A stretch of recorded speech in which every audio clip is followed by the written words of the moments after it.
Hello बच्चों, स्वागत है एक बार फिर से आपका अपने चैनल सीबीएसई क्लासेस पे। आज के इस वीडियो में ना हम कक्षा 7वीं का जो चैप्टर है हमारा पार्ट 4 क्वेश्चन, इसको एनसीईआरटी की किताब से पढ़ने वाले हैं। ठीक है, तो मैं उम्मीद करता हूँ आप लोग बढ़िया होंगे, स्वस्थ होंगे। चैप्टर को शुरू करते हैं। ठीक है, तो कक्षा 6ठी में आप पढ़ चुके हैं कि सभी सजीवों के लिए भोजन आवश्यक है। कक्षा 6ठी में आपने ये पढ़ रखा है कि जितने भी सजीव होते हैं ना, जितने भी जीव होते हैं, मतलब जो जीवित रहते हैं, इन सभी के लिए भोजन जो है काफी ज्यादा आवश्यक है।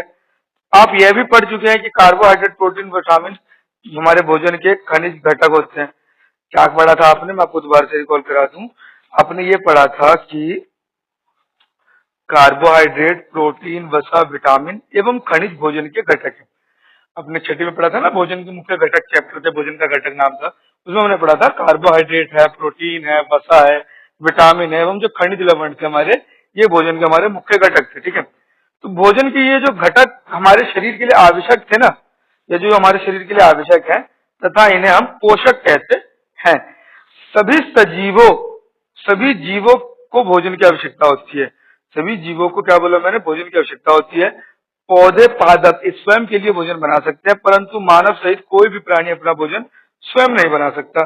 पौधे जो हैं वो अपना भोजन खुद से बना लेते हैं। ठीक है, लेकिन जो मानव है, मनुष्य है, जैसे हम हो गए या प्राणी हो गए, ये अपना भोजन खुद नहीं बना सकते।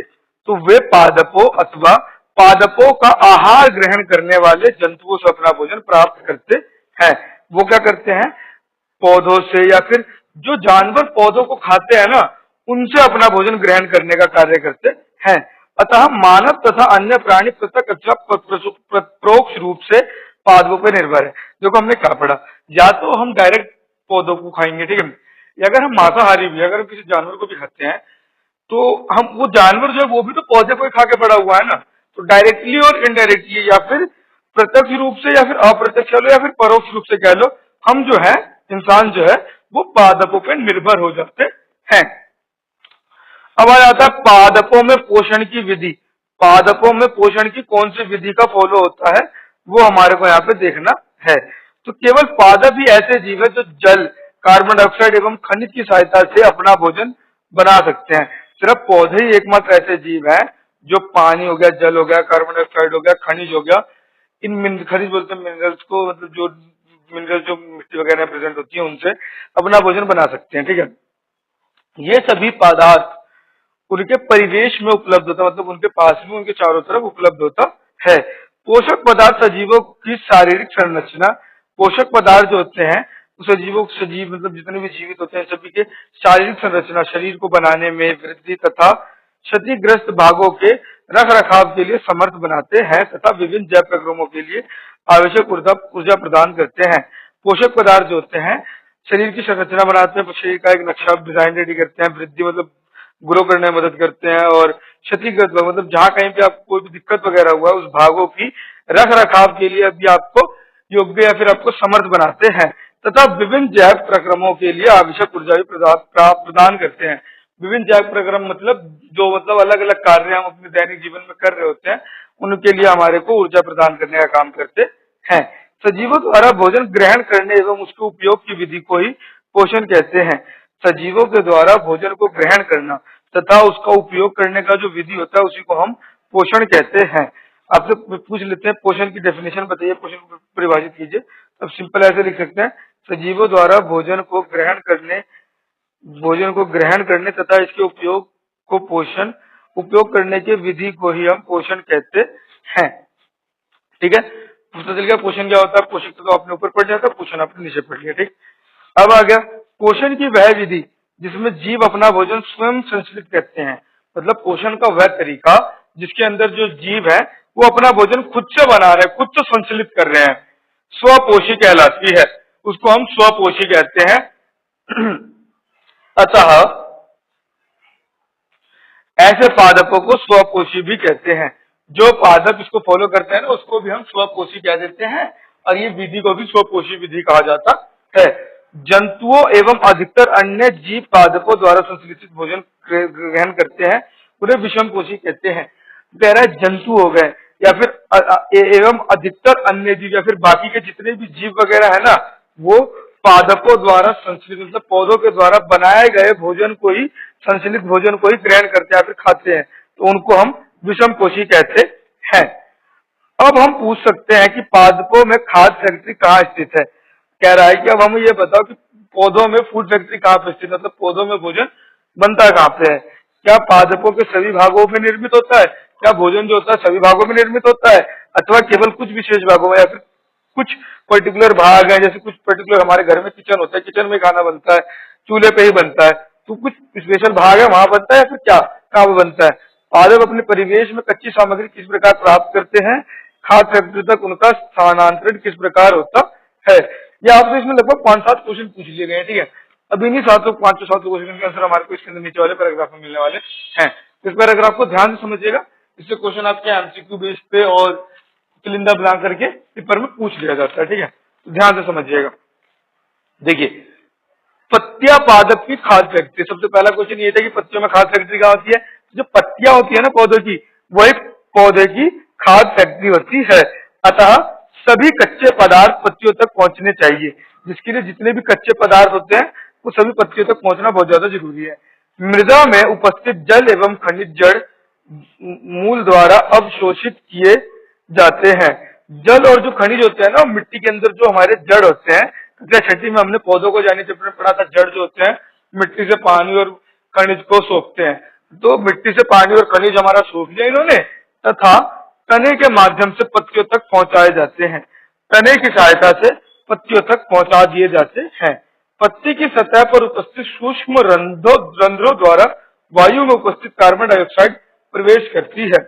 पत्ती की सतह पे छोटे छोटे रंध्र पाए जाते हैं, छोटे छोटे छेद होते हैं, रंध्र छेद को बोला गया है, जिनके द्वारा वायुमंडल में उपस्थित जो कार्बन डाइऑक्साइड होता है ना, वो पौधे तक पहुंच जाती है, फिर पत्ती के अंदर प्रवेश करती है। अब ये जो रंध्र होती हैं, अब यह रंध्र जो है हमारी, ये द्वार कोशिकाओं द्वारा घिरे होते हैं। द्वार कोशिकाओं से ये घिरे हुए होते हैं और ऐसे छिद्रों को ही रंध्र कहा गया है। छोटे छोटे छेद जो पत्ती की सतह पर पाए जाते हैं, उन्हीं को हम रंध्र कहते हैं। जल एवं खनिज वाहिकों द्वारा पत्तियों तक पहुंचाए जाते हैं। वाहिकाओं को इंग्लिश में वेसल बोलते हैं, हिंदी में वाहिका बोला जाता है। ये पाइप की तरह होते हैं। ये वाहिकाएं नली के समान होते हैं, मतलब पाइप की तरह होते हैं, तथा जड़, तना, शाखाओं एवं पत्तियों तक फैली होती हैं। ये जो है हमारे जड़, तने, शाखाओं और पत्तियों तक फैली होती है। पोशाकों को पत्तियों तक पहुंचाने के लिए ये वाहिकाएं एक सतत मार्ग बनाती हैं। मतलब जो भी पोषक है उनको पत्तियों तक पहुंचाने के लिए जो वाहिकाएं, ये जो वेसल्स हैं, ये एक अपना रास्ता या फिर एक अपना मार्ग बनाती हैं। पादपों में पदार्थों के परिवहन के विषय आप अध्याय 7 में पढ़ेंगे। अब पादपों में किस प्रकार परिवहन होता है, मतलब किसी चीज का ट्रांसफर होता है, किस प्रकार होता है, इसके बारे में आप अध्याय 7 में पढ़ने वाले, चैप्टर नंबर 7 में आप इसके बारे में पढ़ने वाले हैं। पत्तियों में एक हरा वर्णक होता है। अब पत्तियों के अंदर एक वर्णक पाया जाता है जो कि हरे कलर का होता है, जिसे हम क्लोरोफिल कहते हैं। क्लोरोफिल एक वर्णक है जो हरे कलर का होता है, जो पत्तियों में पाया जाता है।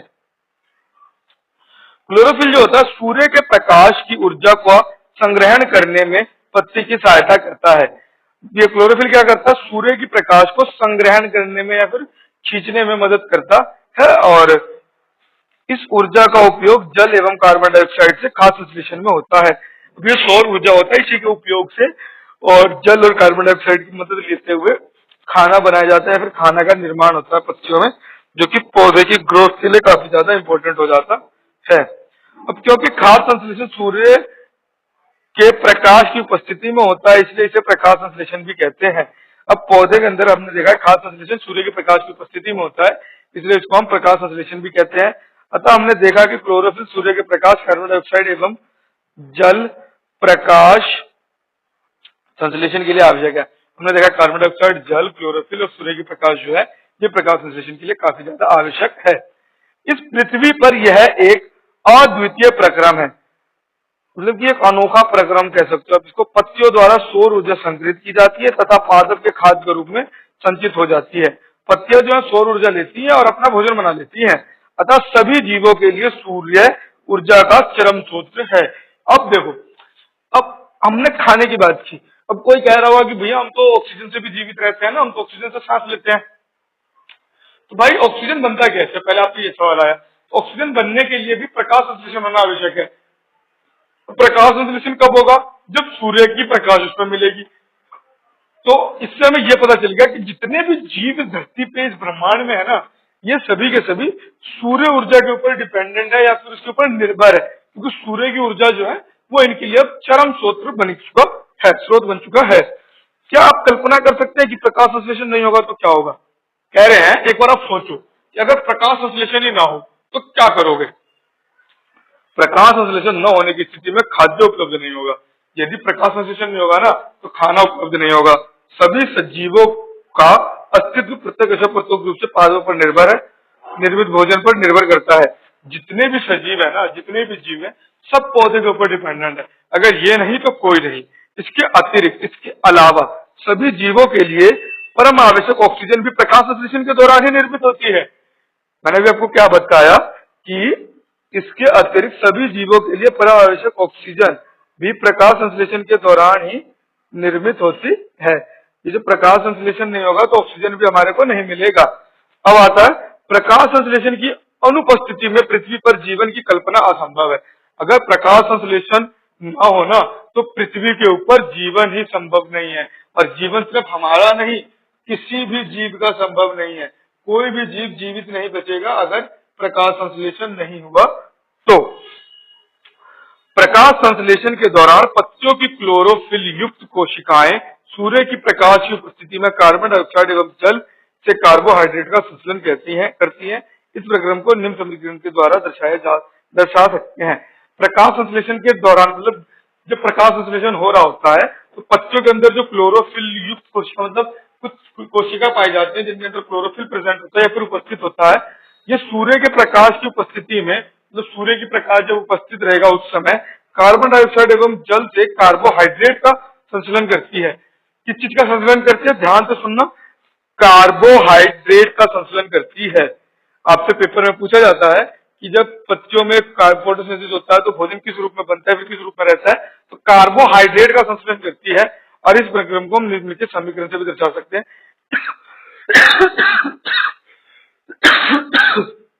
अब ये जो समीकरण है ना, ये समीकरण आपके पेपर के पॉइंट ऑफ व्यू से काफी ज्यादा इंपोर्टेंट हो जाता है। आपके पेपर में आने की काफी ज्यादा चांसेस रखता है ये। अगर आपसे प्रकाश संश्लेषण पूछ ले तो आप ये इक्वेशन भी लिखते हैं ना, तो आपको बढ़िया नंबर मिलने के चांसेस रहेंगे। ऐसा तो आप परिभाषित करेंगे, अच्छी बात है, आप बैलेंस गुड बढ़िया परिभाषित कर देंगे। लेकिन अगर नहीं कर पा रहे हैं और अगर करने के बाद ये छोटा सा इक्वेशन लिख देते हैं तो वो कहते हैं ना, काफी ज्यादा बेहतर हो जाएगा। कैसे होता है ये देखिए, कार्बन डाइऑक्साइड होता है, जल होता है, सूर्य के प्रकाश और क्लोरोफिल की सहायता होती है, कार्बोहाइड्रेट और ऑक्सीजन बनके हमारे को मिल जाता है। जो कि कार्बोहाइड्रेट जो होता है पत्तियां रख लेती हैं और ऑक्सीजन जो होता है वो हम ले लेते हैं। कार्बन डाइऑक्साइड और जल हमारे द्वारा दिया जाएगा, सूर्य का प्रकाश और क्लोरोफिल पौधे में खुद पाया जाता है। तो इसका सीधा सा सरल से परिभाषा बता देता हूं मैं।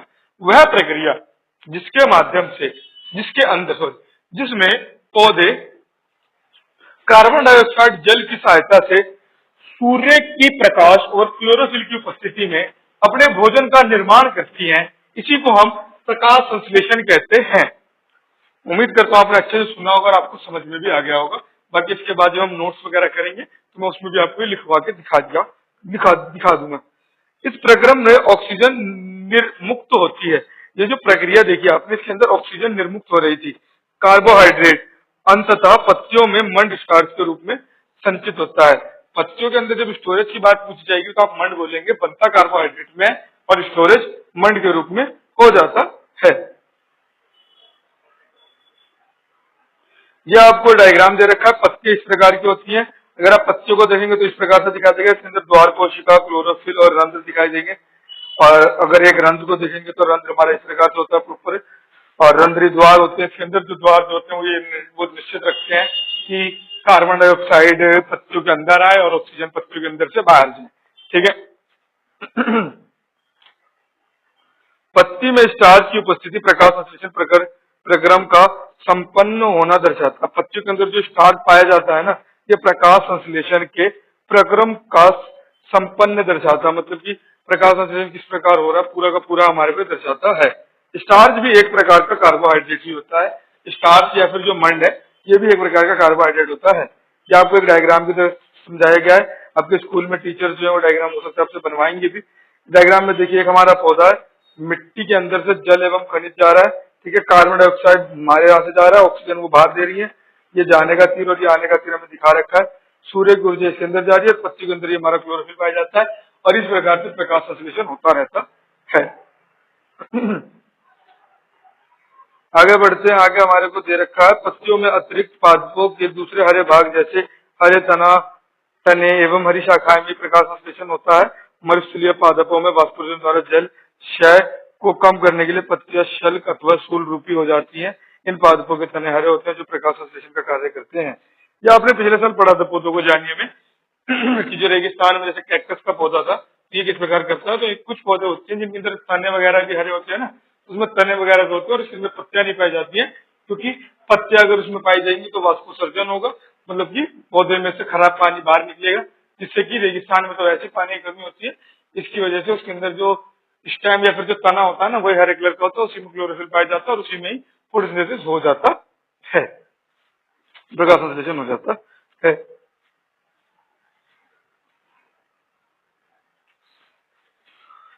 अब गतिविधि भी मैंने छोड़ दिया, गतिविधि के आगे देखते हैं क्या दे रखा है। हरी पत्तियों के अतिरिक्त अन्य वर्ण रंग की पत्तियां भी क्लोरोफिल होता है। हरी पत्तियों के अलावा भी कुछ ऐसे कलर की पत्तियां होती हैं अलग अलग कलर की, इनके अंदर भी क्लोरोफिल पाया जाता है।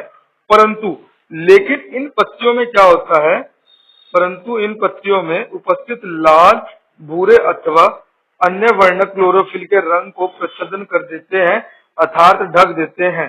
चित्र 1.4 में इस प्रकार इन पत्तियों में भी प्रकाश संश्लेषण होता है। अब इस पत्ती को देख सकते हैं, इसमें अलग अलग कलर के दिख रहे होंगे आपको, ठीक है। कहा जा रहा है कि इन सभी के अंदर क्लोरोफिल पाया जाता है, ठीक है, लेकिन इसके अंदर हरे के अलावा लाल, भूरे, ये सारे जो कलर के जो वर्णक होते हैं ना, ये ज्यादा मात्रा में होते हैं।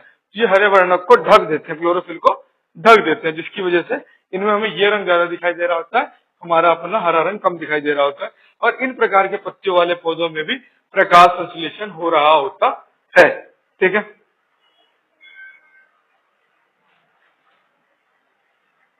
शैवाल भी प्रकाश संश्लेषण द्वारा अपना भोजन बनाते हैं। शैवाल बोलते हैं काई वगैरह को, जो आपने कभी पानी वाली जम जाता है तो वहां पे आपने देखा होगा, तो ये भी अपना भोजन जो होते हैं प्रकाश संश्लेषण के माध्यम से ही बनाया जाता है। इनके द्वारा भी यही प्रकाश संश्लेषण के लिए प्रकाश संश्लेषण पे ही निर्भर है ये भी, ठीक है। पादपों में कार्बोहाइड्रेट के अतिरिक्त अन्य खाद्यों का संश्लेषण।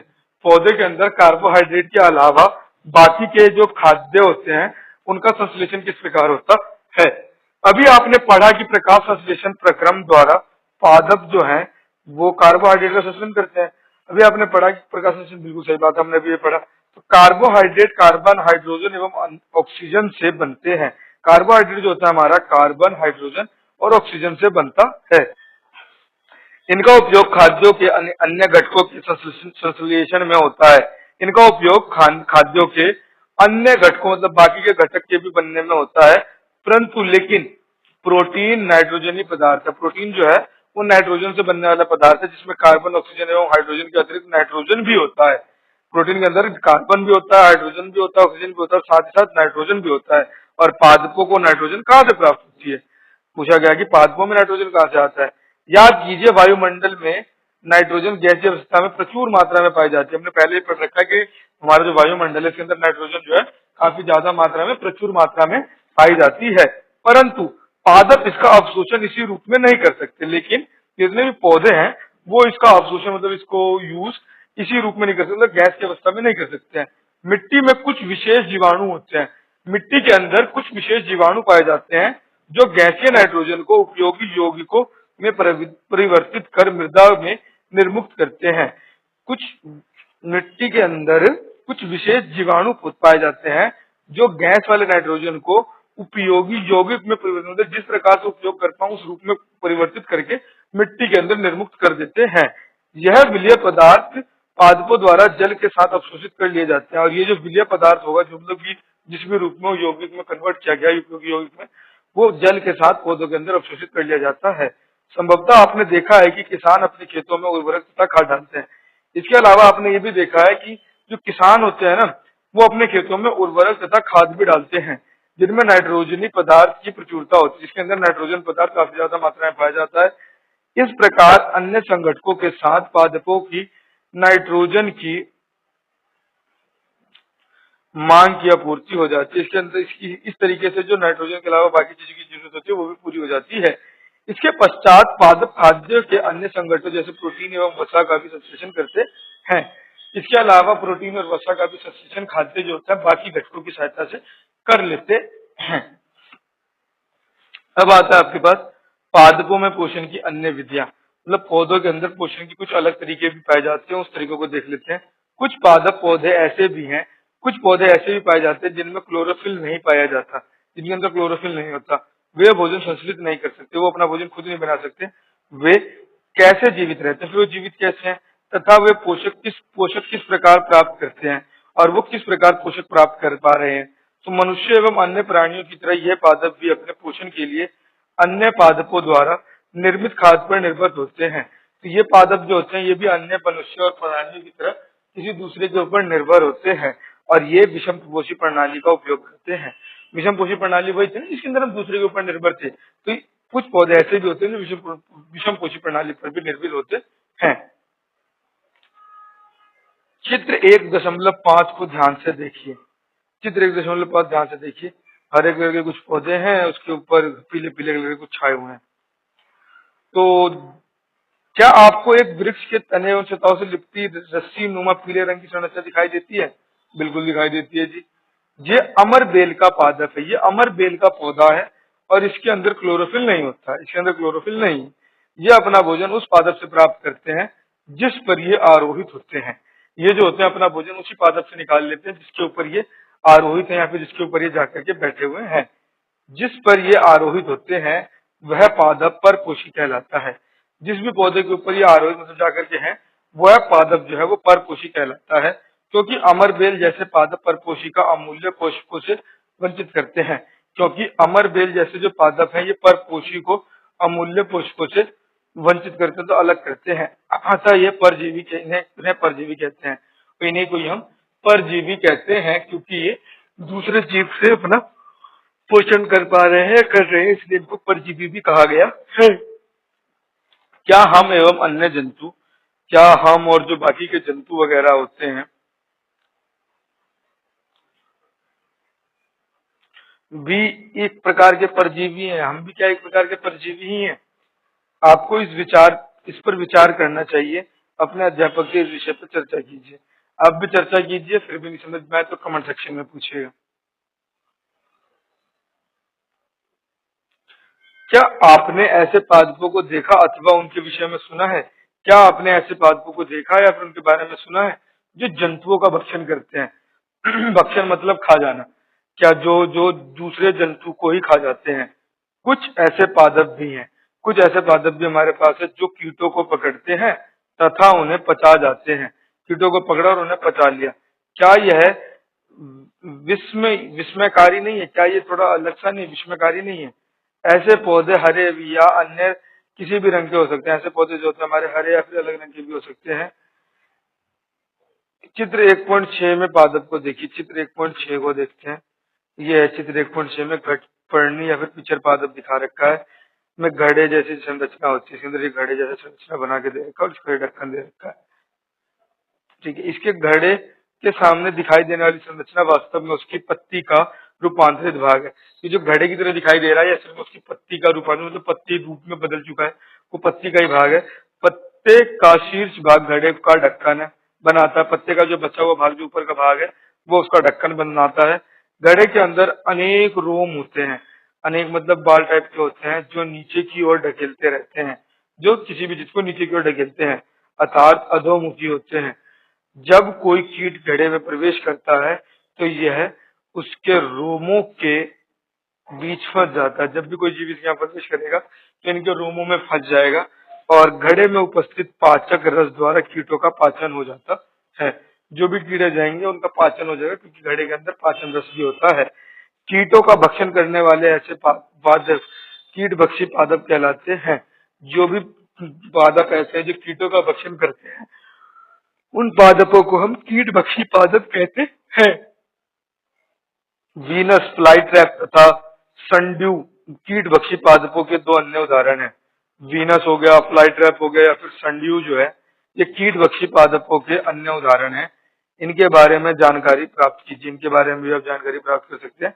ये आपको एग्जाम्पल दे दिया, वीनस, फ्लाई ट्रैप, संड्यू, ये आपके कीट भक्षी ही हैं। क्या ये संभव है कि इस प्रकार के पादपों को मृदा मृदा से भी पोषण नहीं मिल पाती? क्या ये संभव है कि उन्हें मिट्टी से पोषण नहीं मिलता, जिन्हें जिनकी उन्हें आवश्यकता है, जिनकी उनको आवश्यकता होती है? ये इंपॉर्टेंट, ये मैं आपको बता देता हूँ कि काफी ज्यादा इंपॉर्टेंट, पेपर में क्वेश्चन भी आ रखा है कई बार कि भाई वो जो होता है ना हमारे, ये मिट्टी से भी पोषण लेते हैं, ठीक है, और ये जो होते हैं कीट भक्षी तो है ही, साथ के साथ ये जो है ना प्रकाश संश्लेषण भी कर रहे होते हैं। तो ये है ना हमारे अधूरे स्वपोषी कह लो, या फिर आर्ध स्वपोषी इनको कहा जाता है, ठीक है। फिर आता है हमारा मृतजीवी। आपने बाजार में मशरूम बिकते हुए जरूर देखा होगा। मशरूम को इन्होंने छत्रक लिख रखा है, मशरूम आपको ज्यादा समझ में आएगा, बिकते देखे होंगे। वर्षों के दिनों में वर्षा के दिनों में वृक्ष की सड़ी गली टूटी टहनियां अथवा तनों या छाल पर छाते के समान संरचना के गुच्छे भी आपने देखे होंगे। जब बारिश वगैरह हो जाती है तो जो भी सड़ी गली लकड़ियां वगैरह होती है, टूटी टहनियां होती है, इनके ऊपर भी छाल वगैरह बने होते हैं छातों की तरह। तो आइए देखें कि जीवन यापन हेतु इन्हें किस प्रकार का पोषकों की आवश्यकता होती है। तो ये भी तो कुछ प्रकार के पौधे ही हैं, इनके जीवन यापन किस प्रकार से हो रहा होता है, तो वे कहाँ से प्राप्त करते हैं, वे उन्हें कहाँ से प्राप्त करते हैं, जो भी इनको जरूरत की चीज होती है वो कहाँ से प्राप्त कर रहे हैं, हमसे ये पूछ लिया गया। ये रहा आपका चित्र, ये आपने देखा होगा मशरूम वगैरह, ठीक है। एक्टिविटी को छोड़ने के बाद आगे आ जाते हैं। यह जीव कवक या फिर फंजाई कहलाते हैं, जो भी इनके ऊपर उगते वगैरह हैं, या फिर जो छत्ते रूपा आकार में बन जाते हैं लकड़ी उकड़ी पे, ये जो होते हैं कवक या फिर फंजाई कहलाते हैं। इनकी पोषण प्रणाली अथवा पोषण विधि भिन्न प्रकार की होती है। इनकी जो पोषण प्रणाली है या फिर जो इनकी पोषण की विधि है ना, वो अलग प्रकार की होती है। ये मृत एवं विघटनकारी या फिर सड़ने वाली वस्तुओं, जैव पदार्थों की सतह पर कुछ पाचक रसों का सार्व करते हैं तथा उसे साधारण व विलयन के रूप में परिवर्तित कर देते हैं। तत्पश्चात वे इस विलयन का भोजन के रूप में अवशोषण करते हैं। सिंपल भाषा में बताऊं मैं आपको, तो जो सड़ी गली चीजों से अपना भोजन प्राप्त करते हैं, फिर पोषण प्राप्त करते हैं ना, वो हमारे मृतजीवी कहलाते हैं, सड़े गले या फिर मरे हुए से। इस प्रकार की पोषण प्रणाली को जिसमें जीव किसी भी मृत एवं विघटित जैविक पदार्थों से पोषण प्राप्त करते हैं, वे मृतजीवी पोषण प्रणाली कहलाते हैं। मैंने बताया ना अभी आपको, जो मतलब मरे हुए से विघटित या फिर सड़े गले जैविक पदार्थों से अपना भोजन प्राप्त करते हैं, अपना पोषण प्राप्त करते हैं, वो हमारे मृतजीवी पोषण प्रणाली वाले कहलाते हैं। मृतजीवी पोषण प्रणाली का उपयोग करने वाले जीव मृतजीवी कहलाते हैं। जो भी जीव मृतजीवी पोषण प्रणाली को फॉलो करते हैं, वे हमारे मृतजीवी कहलाते हैं। कवक, फंजाई, अचार, चमड़े, कपड़े एवं अन्य पदार्थों पर उगते हैं।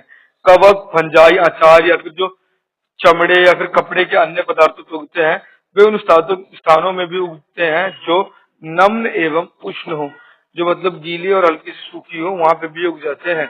कवकों की वृद्धि के लिए वर्षा ऋतु सबसे अच्छी परिस्थिति प्रदान करती है। कवक सबसे ज्यादा वर्षा ऋतु में उगते हैं। इसी प्रकार वर्षा ऋतु के दौरान अनेक वस्तुएं कवकों की वृद्धि के कारण नष्ट अथवा अनुपयोगी हो जाती है। यही रीजन है कि जब वर्षा ऋतु का समय होता है तो कई सारी वस्तुएं जो होती हैं कवक की वृद्धि के कारण नष्ट हो जाती हैं अथवा अनुपयोगी, मतलब कि उपयोग नहीं हो पाती है। आपने अपने अभिभावकों से कवक से होने वाले नुकसानों द्वारा होने वाले नुकसानों पर चर्चा कीजिए। अपने परिवार वालों के साथ कवक से क्या क्या नुकसान होते हैं उनके बारे में चर्चा कीजिए। सामान्यतः कवकों के बीजाणु वायु में उपस्थित होते हैं। कवक के जो बीजाणु होते हैं ये हवा में उपस्थित होते हैं, वायु में उपस्थित होते हैं। जब भी किसी ऐसे जैव पदार्थ अथवा उत्पाद पर बैठते हैं, जब भी वो किसी जैव पदार्थ या फिर उत्पाद पर बैठते हैं जो नम एवं उष्ण हो, जो मतलब हल्का सा नमी वाला या फिर सूखा हुआ हो, तो वे अंकुरित होकर नए कवक को जन्म देते देते हैं।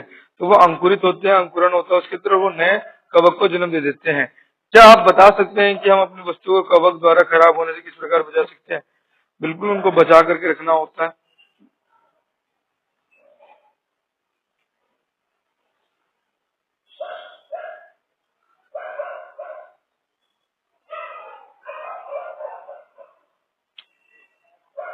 कुछ जीव एक दूसरे के साथ रहते हैं तथा अपना आवास एवं पोषण तत्व एक दूसरे के साथ बांटते हैं, इसे सहजीवी संबंध कहते हैं।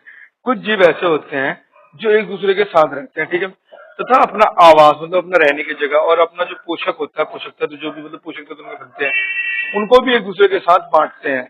इसे सहजीवी संबंध कहते हैं। उदाहरण के लिए कुछ कवक वृक्षों की जड़ों में रहते हैं। कुछ कवक ऐसे होते हैं हमारे जो पेड़ों की जड़ों में रहते हैं, ठीक है। वृक्ष कवक को पोषण प्रदान करता है। वृक्ष जो होता है वो कवक को पोषण प्रदान कर देता है, बदले में उन्हें जल एवं पोषकों को अवशोषण में सहायता मिलती है। बदले में क्या मिल जाता है उनको? जल मिल जाता है या फिर पोषकों के अवशोषण की सहायता मिल जाती है। वृक्ष के लिए इस संबंध का विशेष महत्व है। पौधों के लिए ये जो संबंध है ये काफी ज्यादा इंपॉर्टेंट हो जाता है, काफी ज्यादा विशेष महत्व रखता है।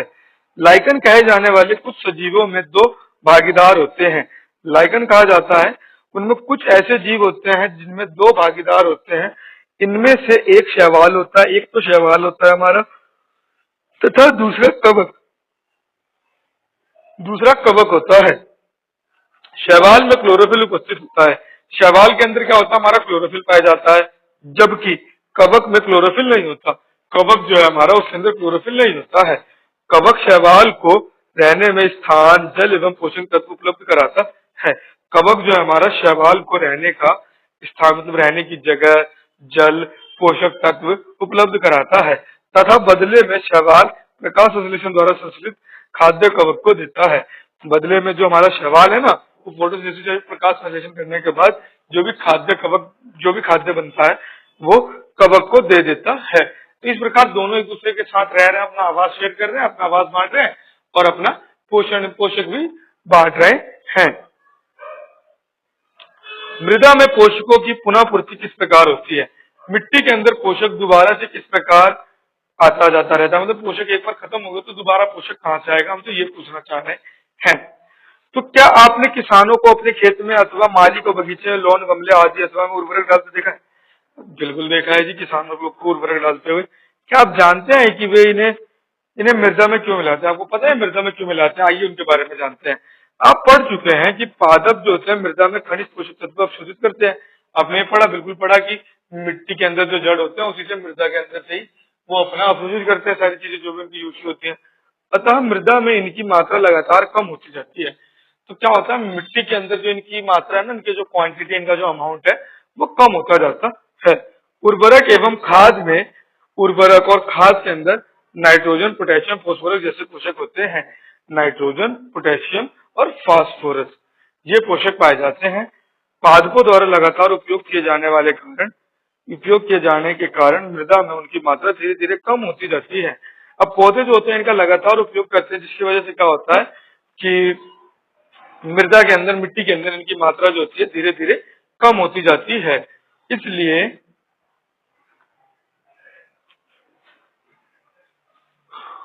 मृदा को इन पोषक तत्वों से समृद्ध करने के लिए भूमि में उर्वरक तथा खाद्य मिलाने की आवश्यकता होती है। इसकी वजह से हमारे को मिट्टी के अंदर उर्वरक और खाद को मिलाने की आवश्यकता होती है, क्योंकि अब ये यूज करते रहेंगे तो खत्म तो होगा ही ना भैया, तो हमें मिलाना भी पड़ेगा। यदि हम पादप में पोषण की आवश्यकता के बारे में ज्ञान हो, यदि हमें पता हो कि पौधे के अंदर कौन से पोषक देने हैं, तो हम न केवल पादपों को उगा सकते हैं बल्कि उन्हें स्वस्थ भी रख सकते हैं। तो सिर्फ हम पौधों को उगाएंगे नहीं, बढ़िया पौधों को उगाएंगे, मतलब स्वस्थ पौधे उगाएंगे, बढ़िया पौधे उगाएंगे। पादपों को प्रोटीन बनाने के लिए समांतर नाइट्रोजन की आवश्यकता होती है। अब जो पादप होते हैं हमारे पौधे, हमने पढ़ा ना प्रोटीन जो होता है नाइट्रोजन के सब्सटेंस था, भी पीछे हमने पढ़ा था, तो उनको नाइट्रोजन की आवश्यकता होती है। फसल कटाई के बाद मृदा में नाइट्रोजन की कमी हो जाती है। अब जब फसल की कटाई हो जाती है ना, तो मिट्टी के अंदर नाइट्रोजन की कमी हो जाती है। ये देती है, यानी कि जबकि वायु में नाइट्रोजन गैस प्रचुर मात्रा में उपलब्ध है। जबकि जो वायु है, मतलब जो हमारा वायुमंडल है, इसके अंदर तो नाइट्रोजन बहुत सारा प्रेजेंट है, परंतु पादप इसका उपयोग उस प्रकार करने में असमर्थ होते हैं। लेकिन जो हमारे पौधे हैं ना, वो इसका उपयोग इस प्रकार नहीं कर पाते हैं। जैसे वे कार्बन डाइऑक्साइड का उपयोग करते हैं, जैसे कि वो कार्बन डाइऑक्साइड का उपयोग कर लेते हैं। पौधे नाइट्रोजन को विलय रूप में ही अवशोषित कर सकते हैं। पौधे जो होते हैं ना हमारे, नाइट्रोजन को विलय रूप में अवशोषित कर सकते हैं, मतलब घुलनशील कह सकते हो आप, विलय रूप में अवशोषित कर सकते हैं। कुछ जीवाणु जो राइजोबियम कहलाते हैं, कुछ ऐसे जीवाणु होते हैं जिनको हम राइजोबियम भी कहते हैं, वायुमंडलीय नाइट्रोजन को विलय पदार्थों में परिवर्तित कर देते हैं। वायुमंडल नाइट्रोजन को विलय पदार्थों में परिवर्तित करते हैं। पीछे हमने पढ़ा था जीवाणु, उस जीवाणु का नाम भी आपको पता चल गया, राइजोबियम है। नाम पूछ लेते हैं एमसीक्यू में, नाम याद रखिएगा। राइजोबियम वो बैक्टीरिया है जो वायुमंडलीय गैस वाली नाइट्रोजन को विलय रूप में परिवर्तित कर करके मिट्टी में डाल देता है। परंतु राइजोबियम अपना भोजन स्वयं नहीं बना सकते। अब राइजोबियम भी अपना भोजन खुद नहीं बना सकते हैं, तो ये चना, मटर, मूंग, सेम अथवा अन्य फलीदार पादपों की जड़ों में रहते हैं तथा उन्हें नाइट्रोजन की आपूर्ति करते हैं। तो ये जो होते हैं ना हमारे चना, मटर, मूंग, सेम या फिर जितने भी दाल वाले पौधे होते हैं ना, फलीदार पादपों में ही पाए जाते हैं। अधिकतर दाल फलीदार पादपों से प्राप्त होती है। अधिकतर दालें जो होती है ना हमारे फलीदार पदार्थों से प्राप्त होती है। इसके बदले पादप नाइट्रोजन जीवाणु को आवास एवं खाद्य प्रदान करते हैं। अब क्या होता है, राइजोबियम और पौधे मिलके हो गए। अब पौधे जो है राइजोबियम को रहने के लिए घर दे देते हैं, खाना दे देते हैं, अतः सहजीवी संबंध होता है, उनमें सहजीवी संबंध होता है। तो इनके अंदर भी हमारा एक सहजीवी संबंध देखा जाता है। इस संबंध का किसानों के लिए विशेष महत्व है। अभी जो संबंध है ना, ये किसानों के लिए काफी ज्यादा विशेष महत्व रखता है। दालों की फसलों के लिए उन्हें मृदा में नाइट्रोजनी उर्वरक देने की आवश्यकता नहीं पड़ती। अब दालों की फसलों के लिए उन्हें मृदा में नाइट्रोजन उर्वरक नहीं देना पड़ता, क्योंकि दाल वाले पौधे में तो राइजोबियम रहता है, राइजोबियम खुद कर लेगा ये काम। यही नहीं, दाल की फसल उगाने के बाद अगली फसल के लिए भी समानता उर्वरकों की आवश्यकता नहीं पड़ती है। अब राइजोबियम तो मिट्टी में मिलाता है ना, पौधे को तो जितनी जरूरत है उतना उपयोग करेगा, बाकी तो हमारा मिट्टी में रह गया। तो अगली फसल में जब हम उगाएंगे ना दाल की फसल के बाद, तो हमारे को उसमें भी उर्वरक वगैरह मिलाने की आवश्यकता नहीं पड़ेगी। इस अध्याय में आपने पढ़ा कि अधिकतर पादप स्वपोषी होते हैं। इस चैप्टर में अभी तक हमने ये पढ़ लिया कि जितने भी हमारे पौधे थे हमारे स्वपोषी हैं। बहुत कम ही पादप अन्य पोषण प्रणाली अपनाते हैं। बहुत कम ही ऐसे पौधे हैं जो दूसरे पोषण प्रणाली को अपनाते हैं, जैसा कि परजीवी एवं मृतजीवी। जैसे कि हमारे परजीवी और मृतजीवी, परजीवी जो दूसरे के ऊपर रहते हैं और उससे अपना भोजन ले लेते हैं, जैसे हमारा वो था हमारे बिल की लेता है, और मृतजीवी जो सड़े गले या फिर मरे के ऊपर वो से आश्रित थे। परजीवी एवं मृतजीवी दूसरे पादपों से पोषण प्राप्त करते हैं। सभी प्राणी अपने भोजन के लिए पादप तथा अन्य प्राणियों पर निर्भर रहते हैं। जितने भी प्राणी होते हैं ना, वो अपने भोजन के लिए किसी पौधे या फिर किसी अन्य प्राणी पर निर्भर रहते हैं, अतः उन्हें विषमपोषी के रूप में समूहीकृत किया गया है। इस वजह से उन्हें विषमपोषी के रूप में ही रखा गया, विषमपोषी के रूप में ही रखा गया है। क्या हम कह सकते हैं कि कीटभक्षी पौधे आंशिक विषमपोषी? क्या हम कह सकते हैं कि कीटभक्षी पौधे जो वो आंशिक विषमपोषी? बिल्कुल कह सकते हैं जी, क्योंकि वो विषमपोषी प्रणाली के माध्यम से कीड़ों का भक्षण कर रहा है और स्वपोषी के माध्यम से प्रकाश संश्लेषण भी करते हैं, इसलिए उन्हें कह सकते हैं। ये था आपका चैप्टर। मैं उम्मीद करता हूँ आपको इस चैप्टर में कोई भी डाउट नहीं होगा। अगर फिर भी कोई भी डाउट आता है किसी भी टॉपिक में, तो बिना किसी संकोच के आप कमेंट सेक्शन में पूछ सकते हैं। जितनी जल्दी हो सकता है ना, उतनी जल्दी आपको उस चैप्टर का मैं उस डाउट आपका क्लियर करवा दूंगा। जल्दी मिलते हैं अगली वीडियो में, जिसके अंदर हम इस चैप्टर के क्वेश्चन आंसर वगैरह कर रहे होंगे। जब तक के लिए धन्यवाद। चैनल पर नए हो चैनल को सब्सक्राइब कर लो। हर चैप्टर को कराया जाएगा और बढ़िया से कराया जाएगा, ये मैंने आपसे बोल दिया है। मिलते हैं अगले वीडियो में।